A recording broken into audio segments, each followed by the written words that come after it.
Shalom Aleichem. Alors là, je vais vous servir un cours que vous avez entendu dans tous les Sheva Brachot. De toute façon, vous l'écoutez maintenant. Je suis sûr que si vous ne l'avez pas dit, si vous n'avez pas entendu, vous allez le dire au prochain Sheva Brachot, c'est-à-dire le repas qu'on organise pour honorer les jeunes mariés, donc au Sheva Brachot.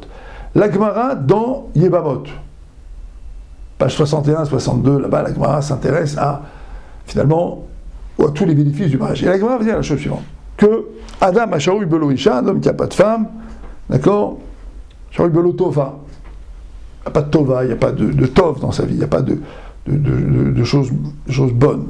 Belo Bracha, il n'a pas de bénédiction. Belo Dira, c'est encore un sujet en soi, d'accord. Dans la Gemara, c'est écrit Belo Simcha, il n'a pas de Simcha, il n'a pas de joie. Mais le tour, Rabbi Yaakov Aldorim, il a changé le texte, il a écrit, non, il faut dire ici que l'homme, il n'a pas de dira, il n'a pas d'appartement, il n'a pas où habiter. Alors ça s'entend, parce que finalement, un célibataire, c'est quelqu'un qui peut être SDF, d'une certaine manière, un peu sans domicile fixe, alors que finalement, quelqu'un qui est marié, il est obligé d'avoir une maison où s'installer. C'est précisément pour ça qu'on s'installe. Donc il dit, quelqu'un qui n'est pas marié, il n'a pas de dira, il n'a pas d'appartement fixe, il n'a pas de lieu d'habitation fixe, ce qui peut lui procurer de la simcha. C'est pour ça que là ici, le changement a été fait dans le texte. Bon, on va revenir sur le sujet. Belo Torah, il n'a pas de Torah. Bon, ça c'est plus étonnant, parce que si c'est un super bachot, comme on le dit à chaque fois, c'est un super étudiant de la yeshiva, d'ailleurs c'est comme ça qu'on les présente à chaque fois, les jeunes quand ils se marient. C'est un bachot, c'est un monsieur extraordinaire, d'accord. Donc comment on peut dire qu'il n'a pas de Torah? Belo Choma, il n'a pas de muraille. Belo Shalom, vu le nombre de problèmes qu'on rencontre aujourd'hui, c'est plutôt le contraire. Quand on n'est pas marié, on est Béchalom. Quand on est marié, c'est déjà plus difficile. Non, pas du tout. Pas du tout. D'accord, on va commencer par ça tout de suite, juste pour répondre à la plaisanterie. Les meilleures plaisanteries sont les plus courtes. C'est qu'en fait, toute cette Gemara s'intéresse à tout ce qu'on peut construire, en fait, avec l'institution du mariage. D'accord. Par exemple, une personne qui n'a pas de mariage, on lui dit Shaoui Belo Tova, il n'y a pas de Tova. C'est quoi le Tov dans la Torah? Le Tov, c'est le modèle achevé de la plénitude, c'est-à-dire d'un état dans lequel on a construit quelque chose qui tend vers la perfection. C'est ça le Tov. Le Tov, c'est le Rava. Qui est Kartov Natati Lachem. Hachem, il dit, je vous ai donné les Kartov, je vous ai donné une part qui est Tov, c'est la Torah. C'est un bout de la pensée d'Hachem, c'est quelque chose qui est profondément Tov. D'accord? Donc, à partir du moment où quelqu'un est marié, c'est comme si en quelque sorte il avait accès au Tov. Il avait accès à la possibilité finalement d'accéder à une perfection, d'accéder à quelque chose qui va l'accomplir complètement. Belo Bracha. Alors la bracha c'est intéressant parce que la bracha c'est la multiplication. Vous savez que la bracha c'est formé des racines, de la racine Bet, Resh, Chaf, et ces lettres-là, Bet a une valeur numérique de 2, Resh a une valeur numérique de 200 et Chaf a une valeur numérique de 20, et ce sont des lettres qui sont le minimum de la multiplication qui puisse exister. 20, vous obtenez ça en multipliant 10 par 2. D'accord? Et 2, c'est le minimum de la multiplication. Multiplication par 0, la tête à Toto, comme on dit. Multiplié par 1, ça ne bouge pas. Multiplié par 2, c'est le début de la multiplication. 200, Berer, c'est la multiplication de 100 par 2. D'accord? Et 2, le bête avant, c'est la multiplication de 1 par 2. D'accord?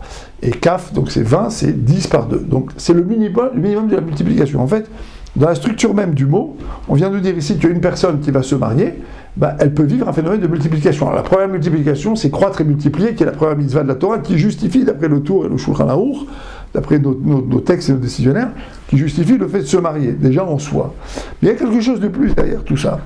Cette idée que finalement, à partir du moment où je partage un destin, et où j'apprends à donner, je me comporte finalement comme l'être divin, comme un Kadosh Baruch Hu. Et donc comme j'apprends à donner, j'apprends à me situer au-dessus de mon égoïsme, au-dessus de mon précaré, j'apprends à dépasser mes instincts primaires, et donc j'apprends à comprendre un petit peu les besoins de l'autre. C'est le début de la bracha. C'est le début de la bracha.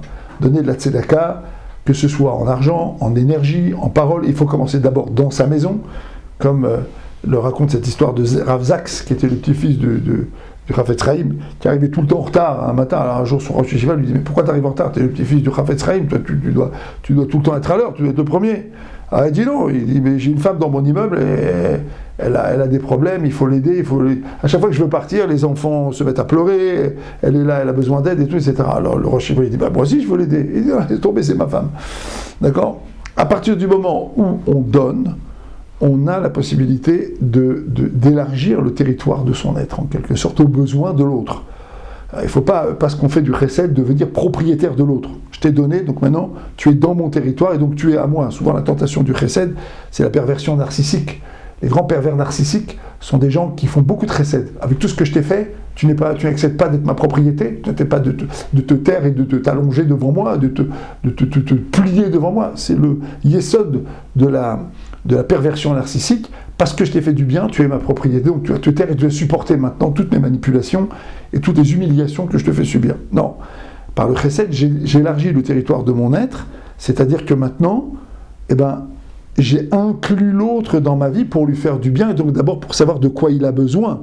Et je suis donc d'abord à son service, je ne l'ai pas mis à mon service. C'est ça la bracha, c'est ça la bénédiction.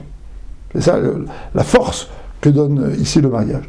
Belot dira, alors on a expliqué un peu en introduction, c'est qu'en fait, à partir du moment où quelqu'un se marie, d'une certaine manière, il se fixe. D'accord ? On se fixe dans un endroit. Et donc on a à la fois un sentiment de fin d'exil, d'une certaine manière, mais en même temps un sentiment de simcha, parce que finalement on démarre quelque chose et on se fixe dans un endroit dans lequel on a une place, on a un makom, on a ici un makom dans le monde, makom qui veut dire mekayem, c'est quelque chose qui me soutient.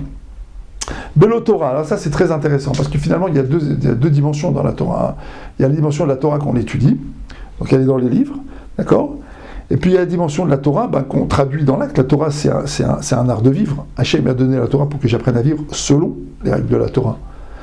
Mais à partir du moment où je n'ai pas une cellule qui m'oblige à quelque chose, qui m'oblige à certains comportements, qui m'oblige à tenir certaines obligations, quelle est la valeur de ma Torah ? Elle est immense. J'ai étudié la Torah, elle est immense. Toute étude de la Torah est immense.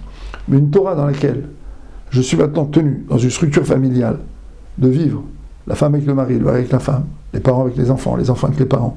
Et donc ici, je suis contraint, d'une certaine manière, alors à 90% dans la joie, mais à 10% quand même, de satisfaire à certaines contraintes. Et des contraintes de comportement, des contraintes de pensée, des contraintes d'expression. Et c'est pas seulement la manière dont je parle, c'est aussi mon visage, c'est aussi le visage que j'offre dans la famille, d'accord ? Gadol, Amalbin, Shina, Mimi, Shemashkeu Chalam, il est plus grand celui qui sourit, dont les dents sont blanches, il fait blanchir ses dents, il montre ses dents plutôt qu'une personne qui va faire boire du lait, non, une personne qui sourit, donc on a une obligation dans la maison, comme dit le Rambam d'ailleurs, Maïmonide, d'être agréable, de savoir réfréner sa colère, de savoir réfréner sa tristesse. Il ne faut pas que le mari à la maison soit triste, il ne faut pas que la femme soit embarrassée. On doit veiller à une certaine, on va dire, un côté un peu agréable de la vie donc dans la maison. Et donc c'est ça la Torah, ici. Belo choma, belo tsniout. À partir du moment où un homme est célibataire, on va dire qu'il est exposé à tous les vents. Et si un homme marié se vit comme un célibataire, celui-là, il ne bénéficie pas de la choma, il ne bénéficie pas de cette muraille que constitue sa femme. Et pourquoi il se comporte de cette manière ? Tout simplement parce qu'en fait, on lui a mis entre les mains un ustensile qui s'appelle le mariage, et qui devrait le pousser à grandir. Et lui, monsieur, il continue à se comporter comme un petit gamin de 15 ans. Parfois, c'est les madames, mais c'est beaucoup plus rare. Il faut dire les choses, il faut dire les choses. D'accord ? C'est quand même plutôt les messieurs. Ce problème se pose plutôt chez les messieurs. C'est la raison pour laquelle ici, la Gemara dit, celui qui n'est pas marié, il n'a pas de trauma. Mais on va aller plus loin, parce qu'en fait, dans ce texte-là, il y a autre chose. Acharoui belo isha. Le texte, dans le pshat, dans le sens littéral, parle de quelqu'un qui n'a pas de femme. Mais moi, je vais vous dire ici quelque chose qui vient de moi. Ça vient de moi, vous en faites ce que vous voulez, je ne l'ai écrit nulle part. Mais il me semble qu'il y a des gens qui sont mariés, mais qui sont quand même charoui belo isha. C'est-à-dire qu'ils se comportent comme s'il n'y avait pas de femme. Encore une fois, il y a aussi des femmes qui se comportent comme si elles n'avaient pas de mari, bien entendu. Mais, dans la majorité des cas, c'est plutôt un phénomène masculin. Des hommes qui sont mariés, qui se comportent comme s'ils n'avaient pas de femme. Il y a des hommes, par exemple, qui se comportent comme s'il n'y avait pas de trauma, comme s'il n'y avait pas de muraille ici, comme s'il n'y avait pas une femme ici qui pouvait être partenaire avec eux, qui était un partenaire, qui était l'associé, qui était la conseillère. On se demande à quoi elle sert, dans leur esprit en tout cas. Alors je ne veux pas être trivial, ni même désobligeant, mais il me semble qu'on passe complètement à côté de la relation avec la femme dans la genre masculine, quand on oublie que la femme est associée, conseillère et protectrice. À tous les niveaux. Belo shalom. Belo shalom. Shalom c'est un des noms de Dieu. Et Shalom vient de la Shlemut, c'est la perfection, d'accord? Et donc à partir du moment où quelqu'un n'est pas marié, tout simplement, il perd la possibilité de s'accomplir, de devenir parfait. C'est en fonction de tout ce qu'on a dit avant. Et d'ailleurs, la Gemara après va dire, une personne qui n'est pas mariée, elle n'est pas Adam. Elle n'est pas un homme, elle n'est pas l'homme originel qui était un homme qui était dans une posture de perfection. Derrière tous ces textes-là, ce qui est dit, c'est la chose suivante, c'est qu'en vérité, le mariage est une possibilité d'avancer dans la vie. D'avancer, de dépasser le cadre de ses besoins, de ses pulsions, de son petit précaré. C'est s'ouvrir aux besoins de l'autre. C'est s'ouvrir à l'infini, on va dire, c'est s'ouvrir à l'infini de l'autre. Il y a dans la relation de l'homme vis-à-vis de la femme une ouverture vers l'infini. Les femmes ont un registre émotionnel beaucoup plus développé que celui de l'homme. Et c'est intéressant parce qu'en hébreu, le mot émotionnel, les émotions, c'est regesh. C'est les mêmes lettres que garesh, divorcé, ou gesher, le pont.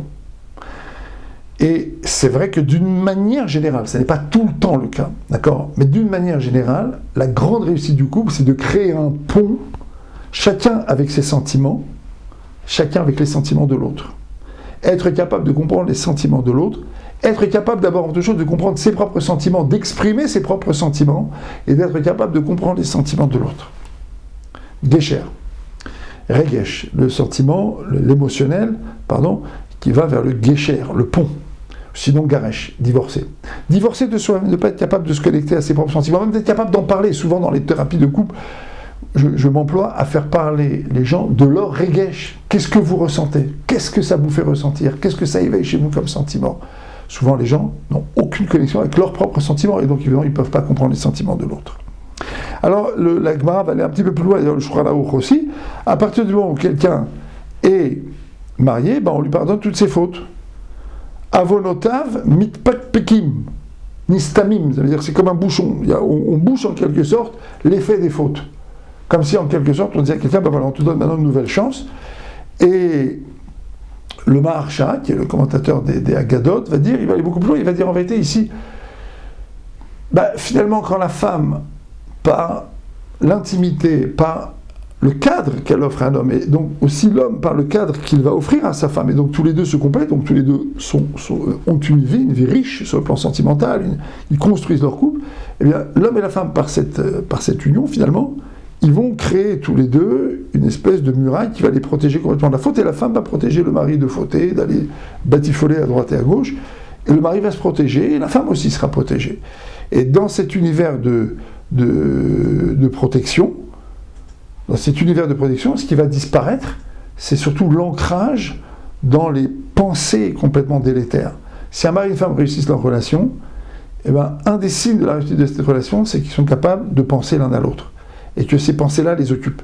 Le mari peut étudier la Torah, la femme a une activité professionnelle, le mari aussi par une activité professionnelle, donc ils sont occupés par toutes sortes de pensées, accaparés par toutes sortes de pensées. Le travail, l'étude, la prière, les enfants, la famille, etc. Mais tous les deux sont aussi occupés à penser l'un à l'autre. Quand cet